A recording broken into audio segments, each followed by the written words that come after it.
Hey, 8th grade, it is Mrs. Cartwright. We are getting ready to start chapter 2. Before we get into this, though, Mrs. Cartwright is sitting out on her brand new back deck. So if it sounds like there's a gust of wind that hits the mic, that's exactly what it is. I hope you enjoy the sound of birds and other animals in the background. But moving on right along, we're going to start with the basic of the basics when solving equations, and that's solving the one step.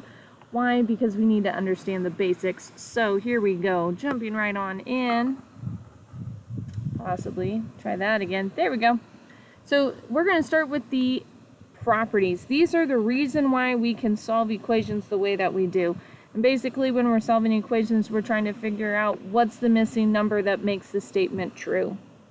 So starting with the addition property of equality, which I lovingly refer to as APOE, A-P-O-E. This is where we add equally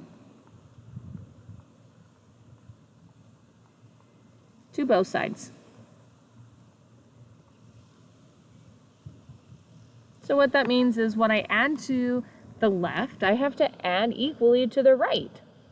What we're going to see that as is something like if I have a minus 4 equals 16, then I'm going to add 4 to both sides. And I would end up with a equals 20. Now I also want to point out that that is the same if maybe I had negative 4 plus a equals 16, because this is a common mistake that we make just because we were told at an earlier age that we just do whatever is the opposite of this operation. That is untrue. My goal is to zero out this number. So since this is a negative 4, I'm going to add 4 to both sides, so that I get that a is 20. Again, but I just want to point out, there is a difference. I'm not just going to tell you that if it's a subtraction problem, you've got to do addition. It's if you have that negative number, which I refer to subtraction as a negative, then you're going to add. And that's how that works. All right, so moving down here, subtraction property of equality, that is when we subtract from both sides.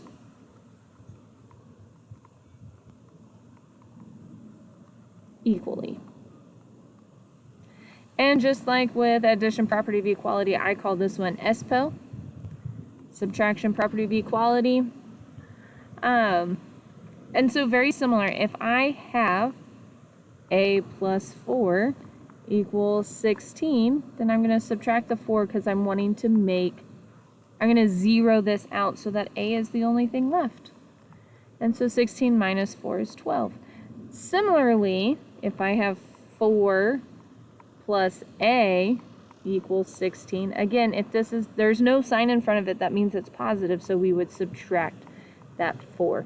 And why am I showing you both of these versions? Because one we understand and the other we get stuck on. That's why. Normally when you see it written the second way that I wrote on both of these, when we see that, we're like, and we revert back to, well, what's the sign in the middle? And so we've got to be careful with that. It's not necessarily what's the sign happening between my terms, but what is the sign of my constant term. All right, and then moving on, multiplication property of equality, or MPO. That is when we multiply equally to both sides.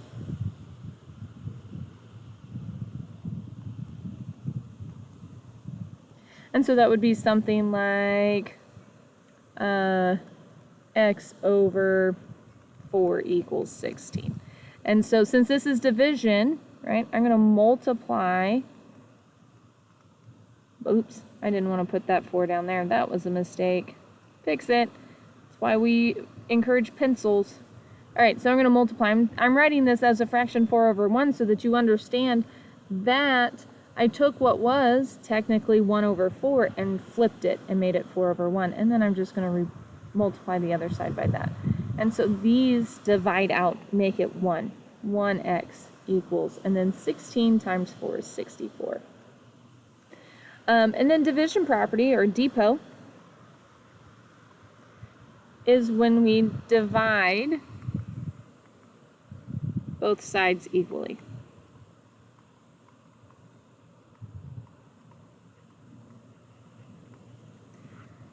So that would be if I had 4x equal to 16, oops, there it came, then I'm going to divide, because 4 divided by 4 is 1, and I'm left with 1x equals 4. So again, my goal is to get my variable by itself to where there's only one of those variables. That's my goal. We're going to use these properties to reach that goal. So let's click right on into our examples.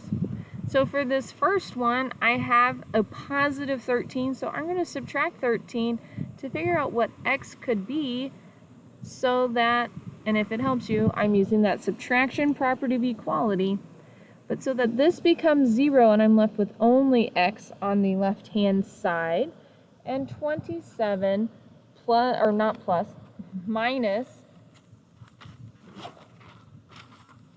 13 is 14. Right? 7 minus 3 is 4, 2 minus 1 is 1. And so then that's our answer. And if you're like, Mrs. Cartwright, I'm not going to show that, please get in that habit, because when we get to the next several lessons, you're going to have to do that anyway. So get in the habit. All right, when I look at B, again, here I have a negative 3. So to get B by itself, I'm going to add 3 to both sides.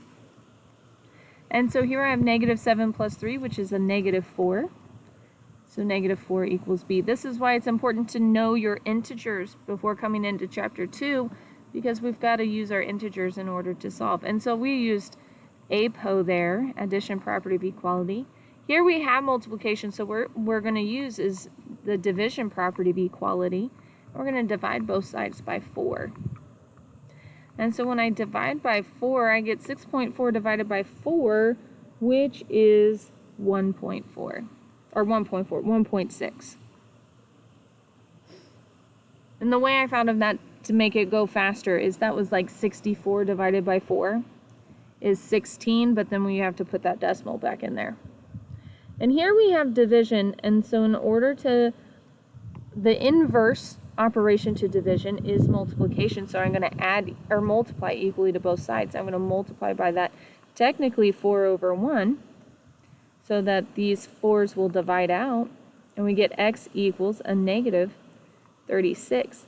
And that is how we go about, I guess I didn't box this one, don't ask me why not. But that is how we go about solving these one-step equations, and I know you may think I'm crazy when I ask you to show that work. The reason is we're going to get in those habits now so that when we need it later, it is there.